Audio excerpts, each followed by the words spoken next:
আমি আহি পালোঁ হুদুৰ। আপোনালোক সকলোৱে জানে যে আমি 16 ডিচেম্বৰত যাত্ৰা আৰম্ভ কৰিছিলোঁ মুম্বাই এয়াৰপৰ্টৰ পৰা। এখন এয়াৰক্ৰাফ্ট লৈছোঁ এয়াৰবাছ 320 আৰু আহি আমি 5খন ৰাজ্য অতিক্ৰম কৰি এতিয়া আমি অসম প্ৰদেশৰ শিৱসাগৰ জিলাত আজি সোমাইছোঁ। নমস্কাৰ বন্ধু বান্ধৱীসকল, কি খবৰ আপোনালোকৰ? আশা কৰিছোঁ সকলো ভালে আছে, ময়ো ভালে আছোঁ। ভিডিঅ'টো আৰম্ভণিতে যিজন মানুহে মন্তব্য এটা পাঠ কৰি আছে সেইজন হ'ল উইংছ অফ হাজৰিকাৰ অ'নাৰ হৰি প্ৰসন্ন হাজৰিকা। অৱশেষত শিৱসাগৰত আহি প্ৰৱেশ কৰিলে উইংছ অফ হাজৰিকাই।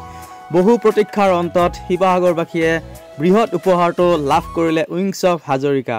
আৰু এতিয়া সকলোৱে উইংছ অফ হাজৰিকাত ফটো চেলফি ল'ব পাৰিব আৰু অতি গ্ৰে ৰেষ্টুৰেণ্টখন অপেনিং কৰিব উইংছ অফ হাজৰিকাৰ অ'নাৰ হৰি প্ৰসন্ন হাজৰিকাই। আৰু তেওঁ অসমবাসীক উদ্দেশ্যে কি ক'লে কি নক'লে গোটেইখিনি চাওকচোন ভিডিঅ'টোৰ। আমি আহি পালোঁ হুদুৰ।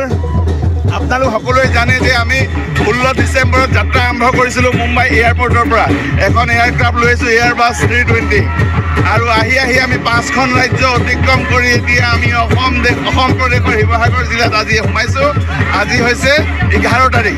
11 তাৰিখে আহি পাইছোঁ আৰু ইয়াৰ পিছতে আমি অসমবাসী ৰাইজক অতি সোনকালে এখন ৰেষ্টুৰেণ্ট ওলাই দিবৰ কাৰণে চেষ্টা কৰিম, যাৰ কাৰণে আমি ইতিমধ্যে প্ৰচেষ্টা হাতত লৈছোঁ আৰু এতিয়া এই প্ৰচেষ্টা ভৱিষ্যতৰ দিনত অব্যাহত থাকিব।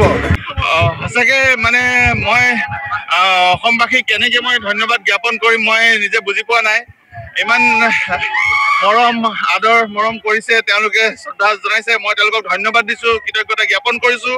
সদায় অসমবাসী তথা যোৰহাটবাসী আৰু শিৱসাগৰবাসী ঋণী হৈ ৰ'ম আৰু আমি কৰিবলগীয়া বহুত আছে। আমি সুকলমে আপোনালোকক ৰেষ্টুৰেণ্টখন যাতে সুন্দৰভাৱে উলিয়াই দিব পাৰোঁ তাৰে প্ৰচেষ্টা অব্যাহত আছে আৰু অব্যাহত থাকিব।